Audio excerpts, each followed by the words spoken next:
Welcome to our CFN webinar series. Today we have Nancy Mayo from McGill presenting her CFN Frailty Measures Implementation Grant Project, Acute-Care Frailty Ladder. As usual, we have a few items to go over. We have a few events coming up that we want to share with you and a few housekeeping items. So right after the session, there'll be a Q&A session. And as the presentation is going, if you think of questions, please submit them, and you'll have time to submit them at the end as well. And we'll try to answer as many as we can. And I believe Nancy's offered to answer any questions that we don't get to today. Just a reminder that there will be a pop-up screen to give feedback on the webinar series, and we use that to improve going forward. And yes, the webinar slides and video is available for viewing, usually within 24 to 48 hours, and you'll see the URL there on the screen, and that's where you would go and find them. We have some upcoming webinars in the next 2 months. I'm sure that I think people have already started registering, and you can register at any time, so please feel free to go and register after today's session. We also have our CFN National Conference, and we've selected the date September 20th and 21st in Toronto, and the registration will be opening soon. We will send out emails to let everybody know when it is open, and you can go to the website to get additional details in the next week or two. As part of our conference, we have, for the first time, CFN Frailty Matters Innovation Showcase. And I'm hoping today, if you haven't heard about it, that you'll go and look at the competition and share with all of the people that you know. We want to spotlight the best emerging and existing innovation approaches to improving the lives of older Canadians living with frailty and all those responsible for their care. We have a selection panel, we have a review panel in place, and we're hoping at this showcase that there'll be lots of selection to choose from and be able to move something forward and scale and spread going forward. Also, it's not on the slide right now, but we did complete our fellowship and SSA competitions. They're closed. The board is approving on March 28th, and so we'll let all candidates and supervisors know later in that week. So stay tuned. And I guess without further ado, we have today's presenter, Nancy Mayo. She's a James McGill Professor in the Department of Medicine in the School of Physical and Occupational Therapy at McGill University. She's a research scientist at the Center for Outcomes Research and Evaluation at the Research Institute of the McGill University Health Center, where she leads a research program on function, disability, and quality of life for vulnerable populations. Her research focus has been measuring the health of populations with or at risk for disability, transient or permanent, and in contributing evidence towards ways of improving health outcomes of these vulnerable populations. So Nancy, we'll just put the slides over to you now and start your presentation. Okay. I just put it on screenshot. So great. Thank you, everybody, for attending this webinar. I'm very happy to share some of my ideas about measuring frailty, and in particular about applying modern measurement approaches to measuring frailty. Some of you are likely very familiar with classical approaches to measurement, and this webinar will introduce you to some of the more modern methods that are being applied today. So to start, we're refreshing our memory on what is measurement. And measurement are the rules for assigning numbers to objects in such a way as to represent quantities of attributes. So there's two words there that you have to keep in your memory bank: numbers and quantities. And we are going to look at frailty through this lens of numerical quantities.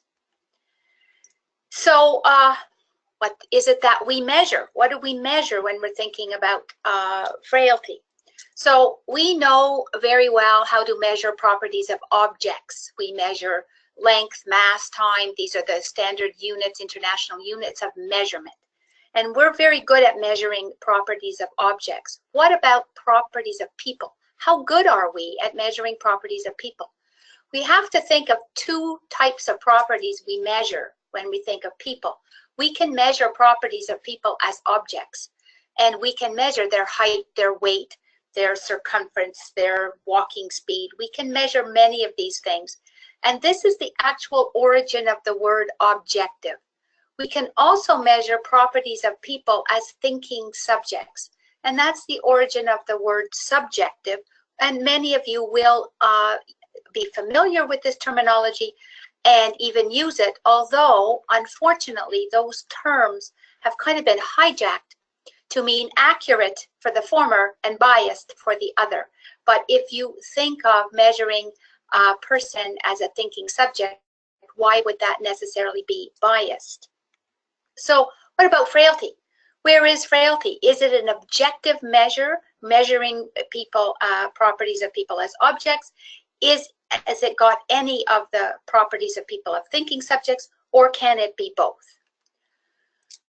So one of the leaders in measurement was Lord Kelvin in the 19th century, and he was the one who identified the value of absolute zero on the Kelvin scale.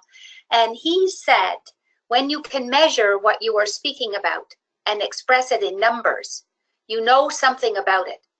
When you cannot express it in numbers, your knowledge is of a meager and unsatisfactory kind.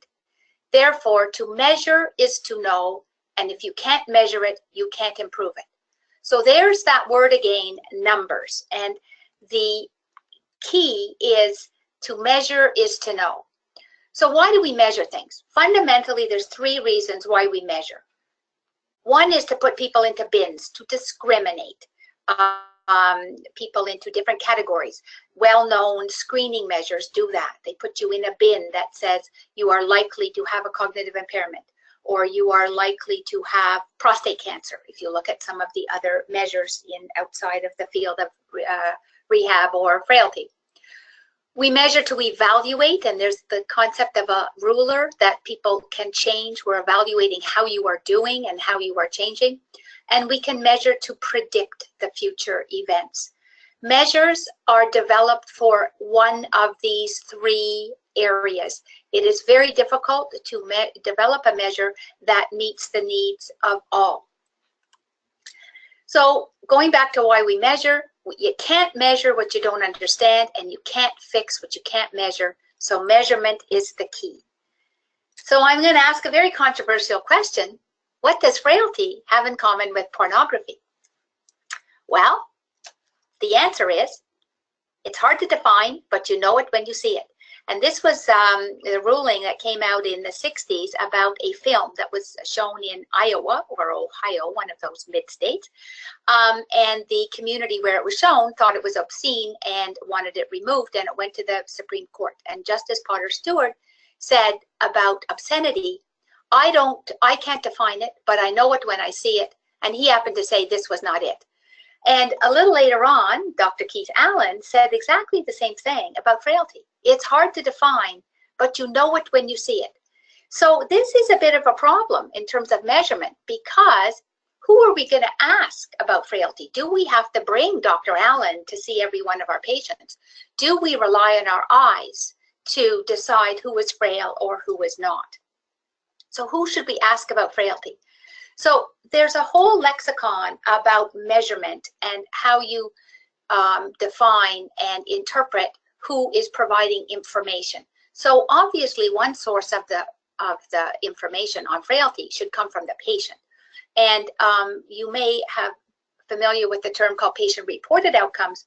And these are reports that a patient says about their health, and it comes directly from the patient, and you can't interpret it, but you can't modify it. There's no changing what the patient says.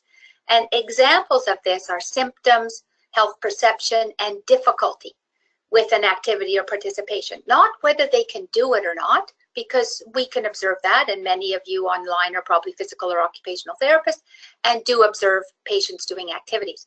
But you cannot interpret how difficult it is for them to do the activity. These are now called PROs. However, the patient can provide other sources of information. They can provide self-report. They can self-report on their activity and participation, what they can do. We can ask others. We ask clinicians, and these are termed in the lexicon of measurement now, ClinRos. Clinicians are very good about assessing physical impairments. We can ask observers, family members. They are very good at, again, reporting on activities that the person may do, participation, and behaviors they may be exhibiting. We have proxy measures, which can be shared experiences, and then we can measure directly performance-based measures of, again, physical or cognitive capacity. And now we're in a new era of technologically assessed outcomes where we use, they're called TEC-Os, and obviously we've had them for measuring blood parameters and imaging data for a very, very long time. But now we have TEC-Ros for measuring movement and physical activity. So how do we enhance the accuracy of our measures of frailty, given that we know there's very, very many sources of information about frailty? So this little cartoon is asking the question, you know, how do we enhance our measures? What are our options? And they're suggesting that the ruler is a very good way of enhancing accuracy, that there's a hierarchy and that rulers rule. So we're going to work on today the rest of this webinar in talking about how we can use rulers to measure frailty. So first, what is frailty? What is it from a measurement perspective? This was the consensus statement about frailty from this well-known publication with many, many people that you know and I know, and a lot of hard work went into coming up with this consensus statement, which essentially says frailty is a multidimensional syndrome characterized by decreased reserve and diminished resistance to stressors. The experts clearly differentiate between disability and frailty. In fact, they say that disability and frailty are not the same thing. They shouldn't be confused. Yet, when you read articles on frailty, and here's a very classic article, which is an excellent article done in 2003 by David Hogan and many others, 85% of the language of frailty is about disability. So it's not clear that that is actually a good thing to say, but we'll see what happens. So what could frailty be? What are the options when we think of it in terms of an entity? Could it be a diagnosis? Well, what criteria would you use as a diagnosis? It is not currently in the ICD-10, so currently the world does not think of it as a diagnosis. Is it a syndrome? Well, it was suggested from the consensus that it's a syndrome. And then what criteria would you use? Could it be a construct? And a construct invokes the concept of measurement. So if frailty is a construct, it can be measured. So evidence for this status as a measure would come from fitting frailty into a measurement model. So now we have to go and talk about what are measurement models. So there are two predominant conceptual frameworks for defining measures. One is a formative model and the other is a reflective model. In the formative model, the items build the construct, rather like a bunch of Lego blocks building a car or a wall or a little house that a child might make. The other concept is that frailty is reflected in the items. It's not built by the items. It is a latent construct. and it could be reflected in many items. There's no one particular way of measuring it, and it is reflected in the items. And the way you think about it is that if we change frailty, if we had some way of removing frailty from a person, would the blocks go away? No. If you've built something in Lego and you have a wall and you break up the wall, the blocks still exist. And that's very true about the current ways that frailty is being looked at, is that those things are still there, even though you may have had an intervention to improve frailty. The other hand, if you improve frailty, the success would be reflected in the items. They would have changed. They would no longer be there.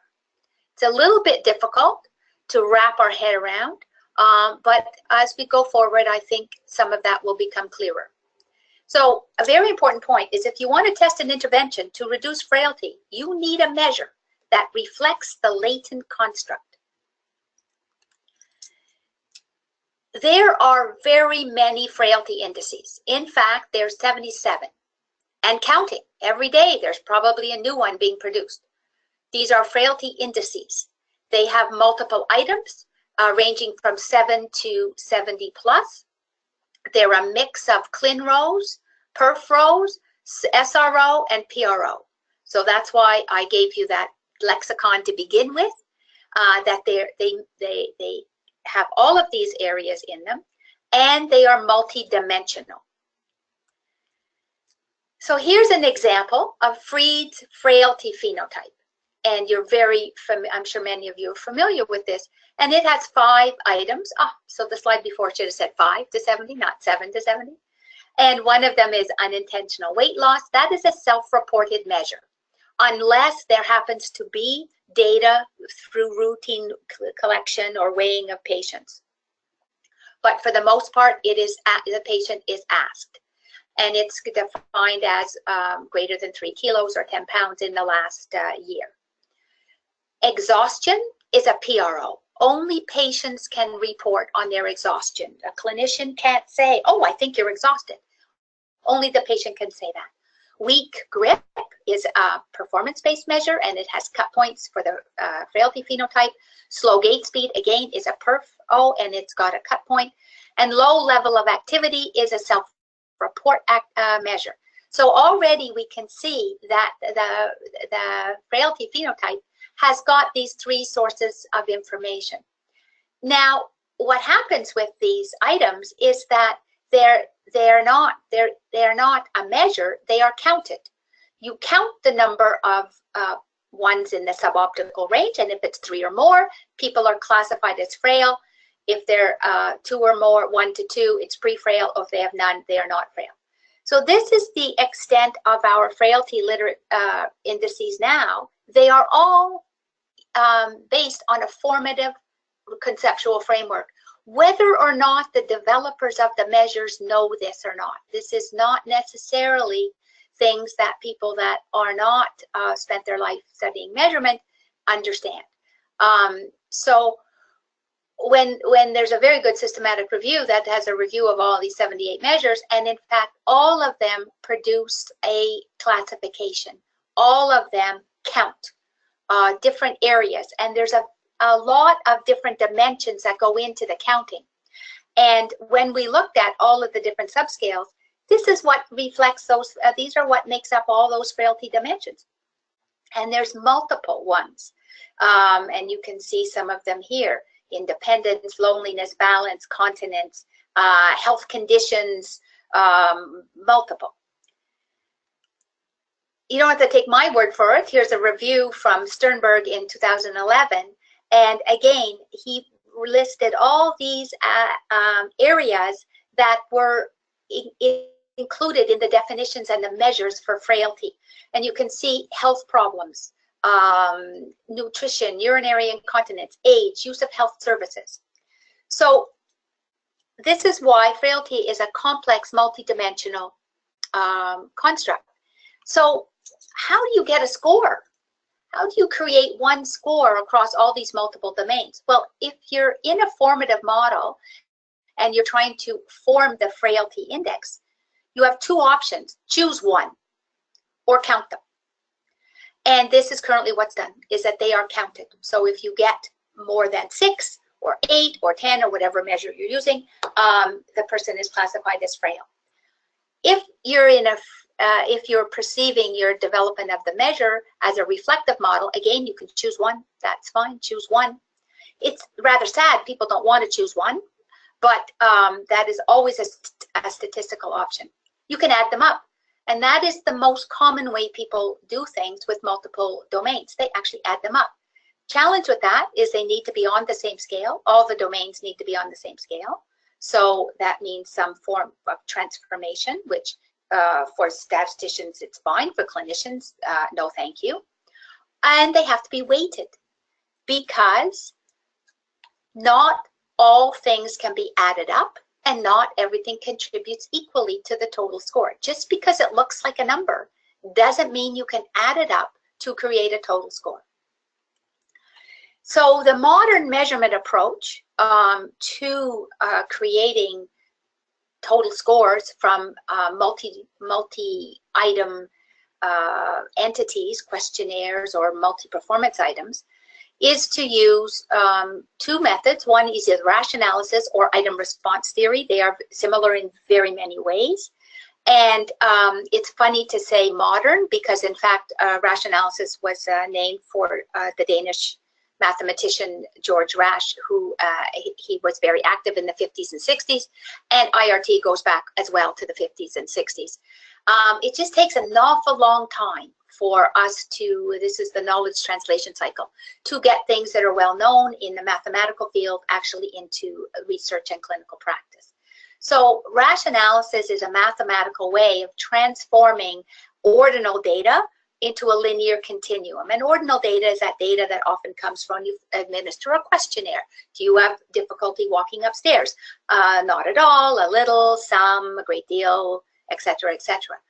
And it's just a way of transforming it, this ordinal, very gappy data, into a construct that a linear continuum, like the ruler, where 0 represents no ability on the construct and 100 represents the highest possible ability. And the transformation is just a logit transformation. Doesn't matter that you may or may not know what that logit transformation is, but it takes a proportion of people that responds to a particular question and transforms it onto a scale that goes from -4 to +4. And the most important thing is that it identifies items that do not fit this linear continuum, and they should not be used to calculate the total score until improved. So this is the contribution of Rasch analysis to measurement, is that it produces total scores that are actually legitimate ruler type measures, like Lord Kelvin would have liked. And just to remind you why we care about the -4 to +4 is because if you go back to what you learned in any statistical course you took, that when you have a standard normal distribution, which is what you are expecting for a construct that is measured, we know that it has a mean of 0, it has a standard deviation of 1, and 4 standard deviations is the complete theoretical range of the construct.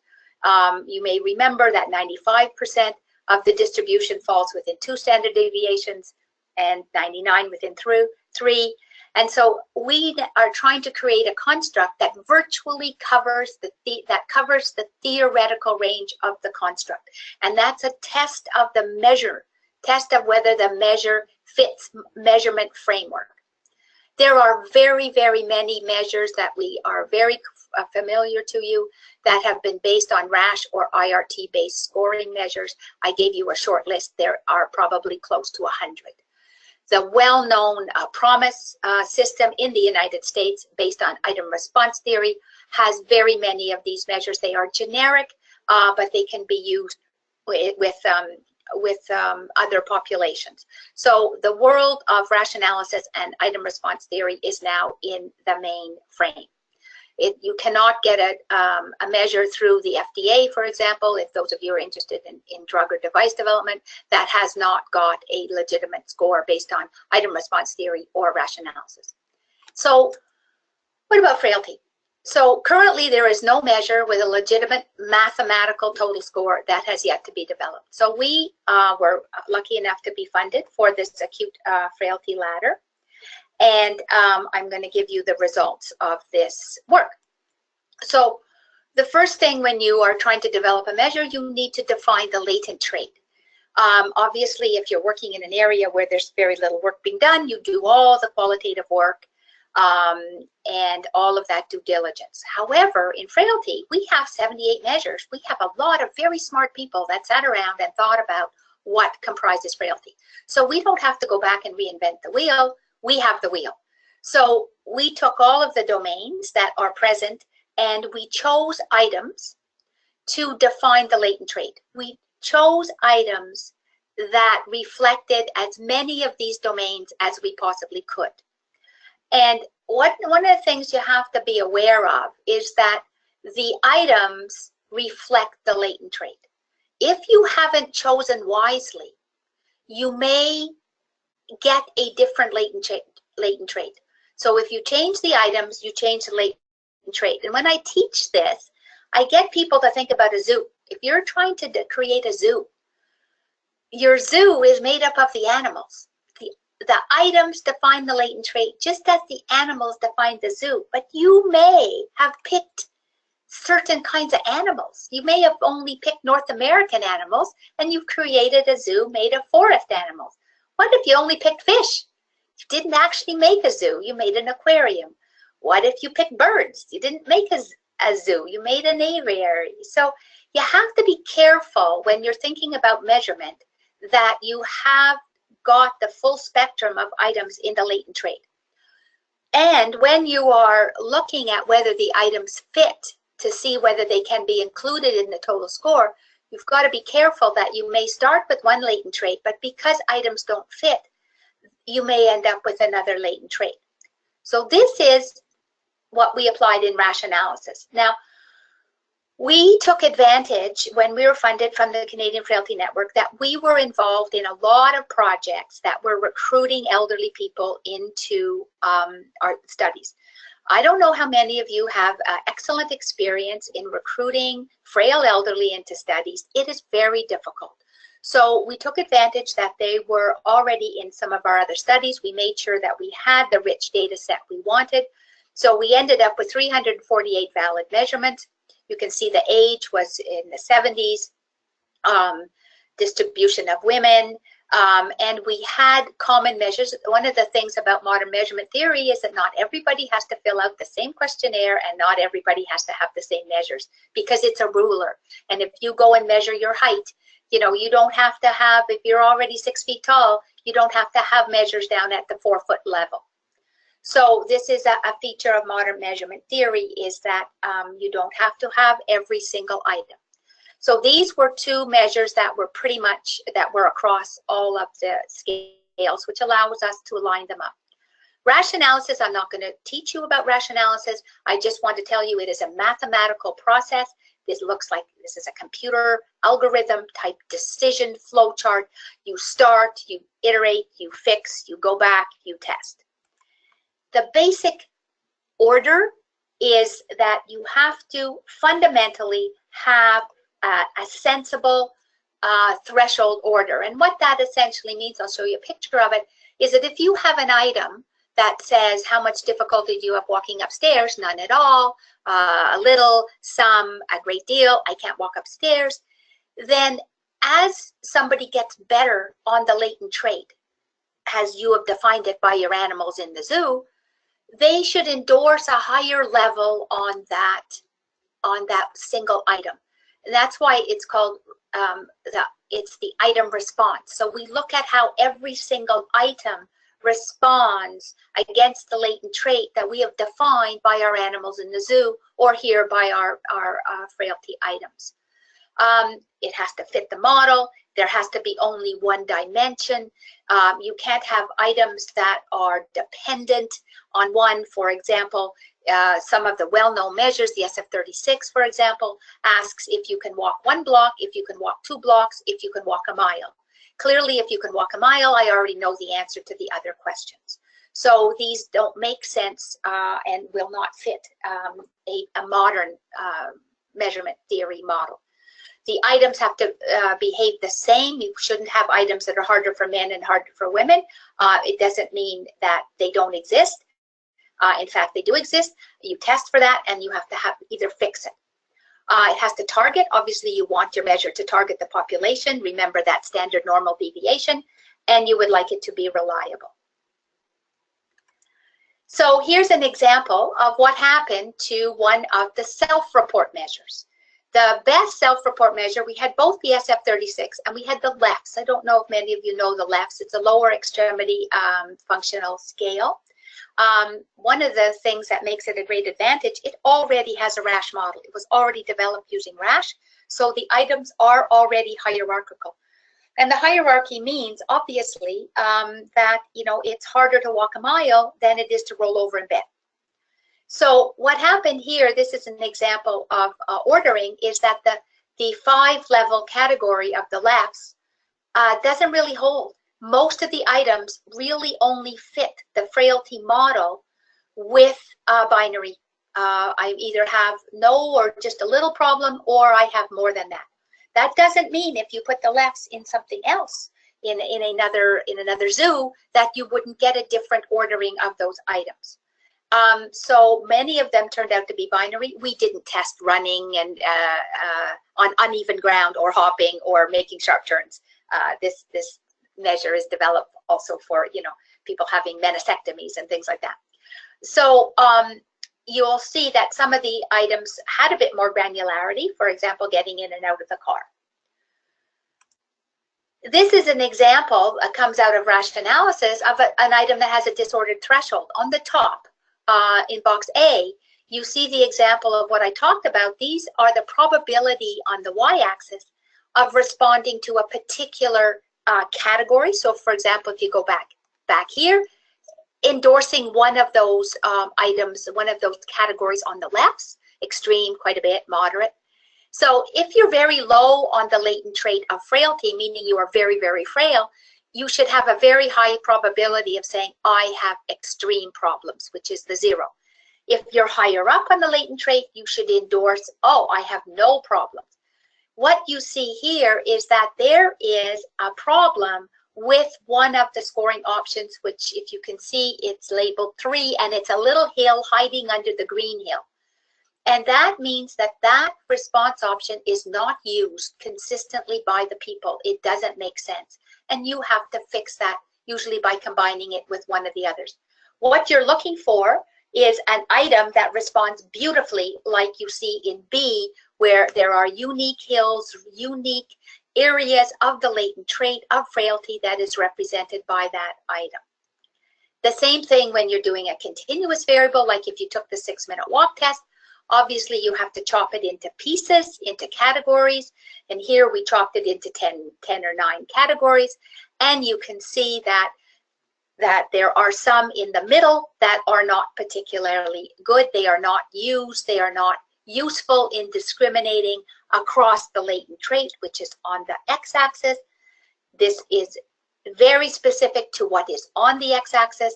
This might work in one latent trait, but not in another. This, we would want something to look like that, and we would rescore it until it looks like that.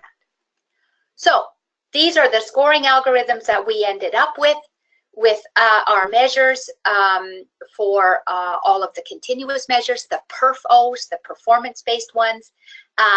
Ignore the first 2, they're from the physical, they're from the SF-36 because we needed to anchor. And you can see what is essentially survived in our ladder. And all of the lower extremity functions items survived. And the other things that survived was cognitive impairment, and at these thresholds, the 0 to 24 and the 25 to 30.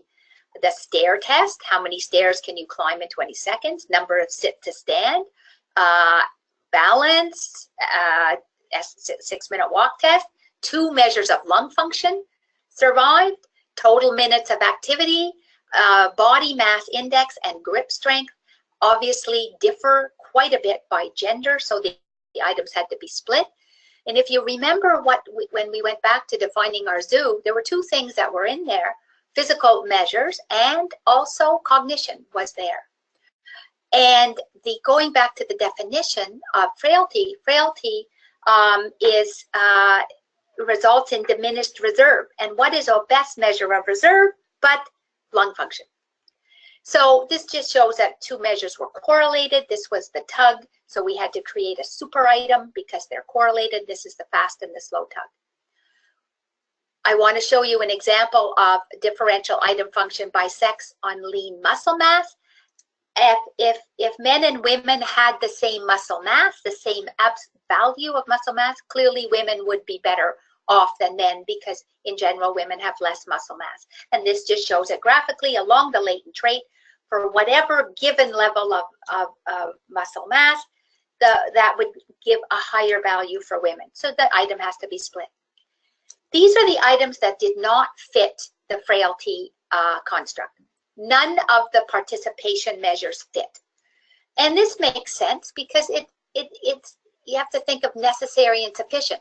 You know, there's a lot of people who participate very badly, do absolutely nothing, and are not frail. And there are a lot of very frail elderly ladies who go to every church supper and play bridge and go and do every sorts of thing. So it's not necessary. Poor participation is not necessarily defining frailty.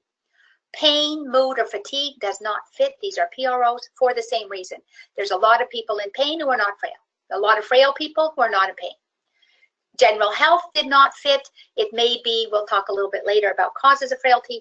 That may be a reason. Muscle strength was redundant with our performance tests. Once I know whether you can do sit to stand or go upstairs, I don't need to know your muscle strength. Body mass index also did not fit. This is what the ladder looks like after it's been run through Rasch analysis. This shows for every one of the items lined up hierarchically that there is a clear gradation from the top left blue all the way down to the top right, that people are moving through this continuum. The easiest item is rolling over in bed. Somebody who says they even have a little difficulty in rolling over in bed, top left, threshold from yellow to red, they are very, very low on the latent trait of frailty. Somebody who has no or just a little difficulty running on even ground is very high on the frailty ladder and very high in the robust end. This is the targeting, and it shows that the mean of 0 and the standard deviation close to 1. This is not particularly well targeted. Welcome to recruiting people into studies. The people with the most problems tend not to be in the study. This shows that it looks like a ladder. You're not supposed to see the items because I have made them into another slightly visible thing. This ladder has 58 steps, so I made it into a little step. And these are the items. And you can see right at the top of my 58 steps, this is a level that the walking 600 meters in the 6-minute walk test, you are absolutely amazing. What's highlighted in yellow are the self-report measures. So I'm going to go down to the bottom of the ladder and show you what's at the bottom of the ladder. They're all self-report. Bottom line, the patient tells you they got problems. They've got problems. You probably don't need to do very many other tests. And you can see as you go up the ladder, what are sort of the activities that if you were a therapist, you could work on. You could give this to patients. They could see where they are on the ladder. Oh, I need to work on standing on one leg. I better do exercises for that. What is in pink here are as close we could get to Freed's criteria. And it is the 6-minute walk here, the gait speed is 1, the criteria is 0.8, so it's much less. And grip strength, so the Freed's criteria very much defines people at the very low end of the continuum. These are the things that survived. These are the ones that did not survive. Yes, the physical impairments did, cognitive did, but fatigue and did not. I think we have a potential frailty construct. I think we have a latent construct. I think the other potential necessary but sufficient components could be causes of frailty rather than reflect. If you want to just think about what causes frailty and what we've talked about in terms of formative and reflective, frailty is caused by being ill, systemic illness, and aging. Aging with age has to be in with frailty. There's no cut point for age, but aging with systemic illness, unhealthy lifestyle, poor genes, and the environment are known causes of frailty. What forms the frailty classification are these areas. It forms it. It doesn't measure it. It classifies it. And what reflects that could be used to measure frailty are what is on the reflection side. So if we wanted to fix frailty, you need to fix the causes. You are not going to get people to do a hand grip exercise to improve their hand strength. That is not going to change frailty. That may change their grip strength. But if you're targeting frailty, you're targeting prevention, diagnosis, and treatment of acute and chronic health conditions.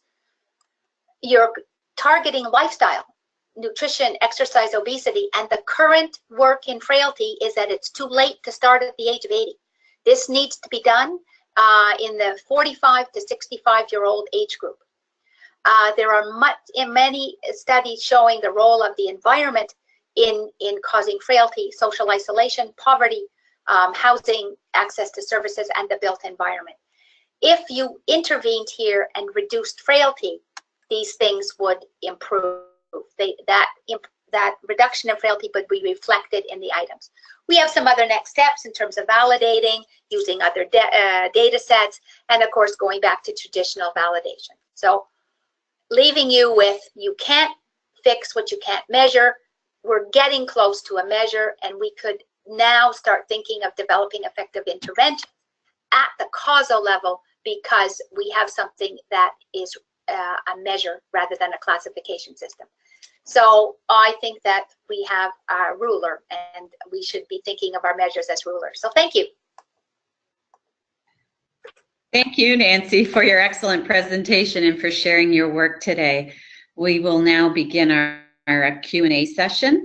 And just to let everybody know, please continue to submit your questions, and we'll try to get to them all today. So our first question is, you had mentioned in your slides that we measure because we want to, 1, discriminate, 2, evaluate, and 3, predict. Although I may have missed this, can the frailty ladder accomplish all 3, or do you anticipate that different tests are needed to accomplish each of the 3 reasons we measure? Are there, one more part. Are there frailty assessment instruments that can do some of these already? Okay, so a couple of things. So the first one is that when people are developing measures, you have to have one reason for developing it. And quite often, the way it's developed, it can only serve one master. They're developed for very specific reasons. For example, screening measures. We're all familiar with the mini mental or the MOCA. Those are designed as screening measures. What happens is people use them as evaluative measures and think you can take a mini mental of, I don't know, 28, and then, you know, later on it's 26, and you subtract it and it comes out to 2. That you can't do. Because it was never developed to evaluate. It was developed to put people into bins. So it would have a very different framework. So no, we're trying to fix some of our measurement problems that we currently have, because people use measures without recognizing what they were developed for. So measures are developed for screening are screening. If you want to use it for something else, you have to go back and revalidate it as a measure. For example, the MOCA and the mini mental, for example, one of my colleagues, Lisa Koski, has worked a lot on creating the Rasch MOCA. And now the way it's been rescored and revalidated, it can be used as a measure. But she had to go back and redo it. So that was part 1. No, they are developed specifically. It doesn't mean that you can't, you know, sort of identify what predicts something else. For example, gait speed in stroke predicts discharge destination. You know, these are sorts of things, but gait speed was not developed as a predictive model. Predictive model was the Apache, the APGAR, you know, these sorts of things. They were designed to predict the outcome of intensive care. They are not a measure. They're just numbers of items. So no. So that was the first question. And then what was the second part of that question? Do some of our frailty measures do all of those things? Yeah. Yeah, if you look, I mean, if you wear a measurement hat and look at all of those frailty things, they are multiple items that are used to put people into bins. They count the items. They're counted. How many bad things did the person have? How many things did they fail? There are no legitimate total scores that could be used to evaluate. It doesn't mean that some of the measures could not be retweaked, and that's what we just did. We just retweaked them, and that's what all our domains came from all those existing measures. And that's exactly what we did. We took all of those items and we put them through a ladder, and we said, yes, you can use those items to create a ladder. So the ladder has two purposes. One for clinical practice, where the clinician and the patient does not have to deal with the math. They just look at the ladder and say, you're here. What's the next step? How can we get you up a higher rung? Okay, well, the next rung is, or more importantly, how can we stop you from falling down the ladder? Because once you're in the lower end of that ladder, as you know, with cognitive impairment and frailty, there's likely to be no road home. We want to keep people out of that bottom rung where they can no longer walk upstairs. So at the top area, you could, imagine, you got your elderly mother or grandmother.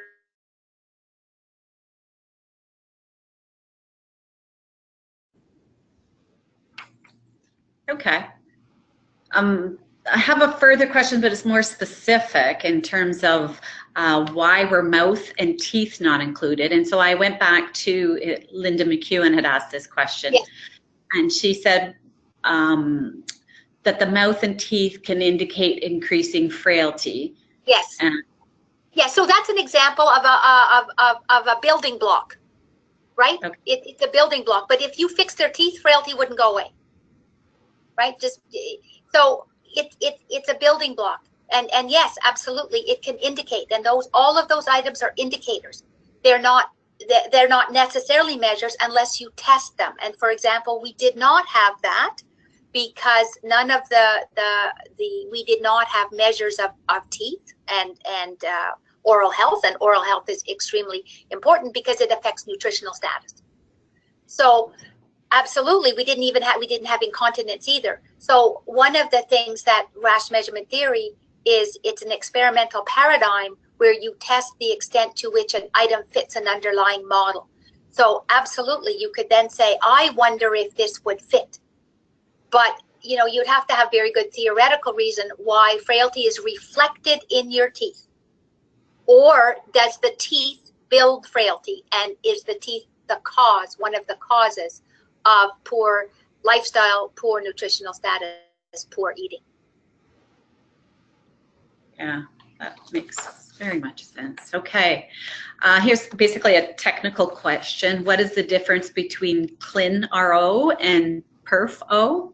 So a clinically reported outcome is the clinician makes a decision as to what the status of the patient is. So, for example, if you're looking at, breathing pattern, the clinician would say there's indrawing, yes, no, or, they're short of breath, that, they might rate it. Many of our rehabilitation scales are ClinROs. I imagine, at least some of the audience comes from a rehabilitation background. But you assess patients, say, for example, and you give them a score 0, 1, 2. That's your opinion as to whether they are a 0, a 1, or a 2. Whereas a PerfO is that you measure gait speed, it's the measure. You measure the 6-minute walk test, it's 400 meters. Okay. Just reading through some of them, not to give duplicates. Here's an opinion, and I think this will probably be one of our final questions. At a recent CFN meeting, we heard various opinions from experts in the field about what frailty is and isn't. And similar to your talk, there was considerable debate, but one thing that was intriguing was that some were of the opinion that frailty was necessarily associated with being older. In other words, younger individuals could not be frail, but they were rather simply seriously ill or had a number of comorbidities. What are your thoughts on frailty only being associated with older individuals? Well, I mean, that is classically has been the definition because, for example, you know, just because you have cerebral palsy doesn't mean you're frail, right? Just because you have multiple sclerosis doesn't mean you're frail. So it can't just be defined by disability. And so frailty was considered aging with, that concept of aging with systemic illness and things like that. However, there is no cutoff for age. You know, the consensus group did not, they say clearly age is necessary, but it's not sufficient. And I think, you know, if you sort of think of things in terms of necessary and sufficient, I know it does come from infectious disease epidemiology, but, you know, essentially, is age necessary? Yes, it is for frailty. Is it sufficient? No. Is disability necessary? Yes. Is it sufficient? No. So it's got to do, there are no sufficient causes of frailty. But aging, the consensus seems to say that aging is part of it. Otherwise, we will have children who are frail. Mm-hmm. And that's fine. I mean, you know, you could say that child is frail, but I think you're more likely to say that that child is ill. Yes, that was the debate that I think happened at our meeting. And so, yeah, and I don't think that is answerable. I think it's got to do with how are you going to improve frailty. And if you look at the causes of frailty, you know, in fact, they're the causes of a lot of things. You know, poor genes, poor lifestyle, systemic illness, and bad environment. But the frailty has the concept of aging with. And I think it's got to do with aging accelerates all those impacts and maybe make the road home harder. Mm-hmm. Okay, very interesting. And before we end today's webinar, I'd like to give you a final chance to share any final thoughts before we end today. Well, I guess, you know, as an academic, I think that there's a lot of gaps in our measurement theory. So if you have a chance to, you know, do any educational material on measurement, I think now is the opportunity because there's a whole new world out there. Okay, agree. So thank you, Nancy, for your presentation and answering the questions today. I do hope everyone will join us for the next webinar, as today is a good indication of the quality of webinars that we present. And so again, thank you, Nancy, and the attendants for joining us today, and hope you have a great rest of the day. Great. And, okay. Thank you.